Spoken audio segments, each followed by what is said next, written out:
The Sydney and regional New South Wales markets are prime examples of why it pays not to generalise about real estate markets in Australia. Generalisation and trivialisation by media is one of the chief causes of misinformation about our housing markets. Sydney is usually discussed in media as a single market, as is regional New South Wales, despite the size and diversity within those market jurisdictions. According to the worst of the trivialisers, which is CoreLogic, Sydney house prices fell 13% in 2022, therefore all markets across Sydney are in decline. That kind of assessment glosses over the reality that there are markets within markets, and some sectors of the Greater Sydney market are still performing strongly. I'd also point out that other reputable sources of price data, such as PropTrack and SQM Research, have far more positive figures on the situation with Sydney markets. Now that's equally true for regional New South Wales. CoreLogic claims prices dropped a little in 2022, but PropTrack records a small rise in regional New South Wales prices in the past 12 months. It's certainly true that high-profile markets like Byron Bay come off the boil last year. But within the very large state of New South Wales, there are markets which are still pumping strongly. Now, to be successful with property investment, you need to look beyond media generalisation and trivialisation and see the real story of the markets within markets. The regional New South Wales market is highly segmented, with key markets still bubbling, but at the same time some of the iconic former boom locations are now in decline, notably Byron Bay, the Central Coast and the Southern Highlands. The markets still showing strong resistance to the downturn pressures are led by major regional cities like Newcastle and Wollongong, while there's a series of smaller regional centres continuing to show strength. Wollongong and nearby LGAs like Shellharbour and Shoalhaven are at the top of the list of markets still pumping strongly in New South Wales. Of the 15 Wollongong suburbs included in our analysis, 9 of them are rising markets and 3 are consistency markets. And of the 9 Shellharbour locations, 6 are rising and 2 are consistency. Newcastle and the Hunter region are also showing strong resistance to downturn pressures. 12 of the 22 Newcastle suburbs in our analysis are rising or consistency markets. Neighbouring Lake Macquarie remains a solid market, and the Hunter Valley municipalities nearby also have growth locations, including Muswellbrook and the local government areas of Maitland and Cessnock. The other standout performer amongst the regional cities is Tamworth, where 5 of the 7 suburbs in our analysis are rising or consistency markets. Other key cities showing resilience against the economic disruption include Wagga Wagga and Queanbeyan on the fringe of Canberra. Now, there are many smaller regional centres across New South Wales which still have busy market activity. They include Broken Hill, Blaney, Casino, Cooma, Cootamundra, Evans Head, Inverell, Leeton, Moree and Moama. And in Broken Hill, sales levels are double where they were 18 months ago.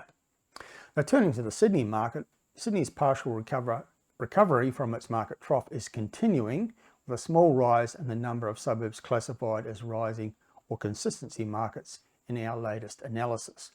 The bottom of the Sydney downturn occurred in the March 2022 quarter, when there was a dramatic fall off in sales activity compared to the previous year. The June 2022 quarter showed a small but significant improvement, and then the September quarter had a further small improvement overall. So the key factors about Sydney are these. The Greater Sydney boom actually peaked in the middle of 2021, and then Sydney fell gradually in the second half of 2021, and then in the first quarter of 2022 it slumped quite markedly. And this means that the Sydney market declined before interest rates rose and is now fighting back through this period of interest rate rises. Now, our latest survey of sales activity shows some distinct patterns and trends in the Greater Sydney market. The first one is that the Greater Sydney market is greatly segmented, more so than at any point in the past 3 years. The 350 suburbs included in our analysis for Greater Sydney include 100 that are rising, 52 that are ranked as consistency markets, 167 that are markets that have plateaued, and 31 which we classify as declining markets. The rising markets are mostly those that offer a degree of affordability in an expensive city. That includes some of the outer ring areas, some middle market precincts, and suburbs where apartments offer good value for money relative to houses in the same area. The declining locations are primarily expensive places, including outer ring suburbs that don't offer reasonable affordability. And there are suburbs in the Blacktown, Camden, Liverpool and Hillshire municipalities with median house prices well above $1 million, which feature prominently amongst the locations we now classify as declining markets.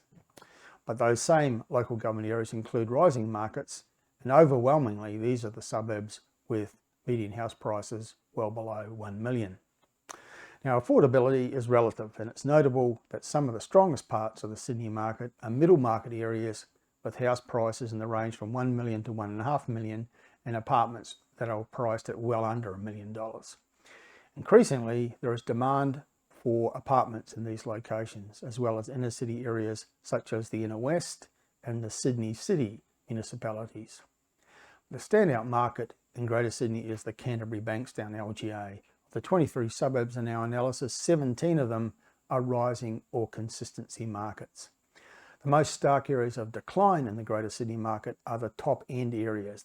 The municipalities of Woollahra, Randwick, Mossman and Waverley combined have just one rising market and 19 suburbs classified as plateau or declining locations. The Northern Beaches were previously a standout leader of the Sydney boom in 2020 and 2021, is now a highly segmented market. The 24 suburbs in our analysis include 4 that are rising, 5 that are consistency, but 12 that are plateau markets and 3 that are declining. And that, in essence, is the story of the Greater Sydney area's property market. It's not one market, and the price data published by publicity seekers like CoreLogic does not adequately depict the many different scenarios playing out across this huge city.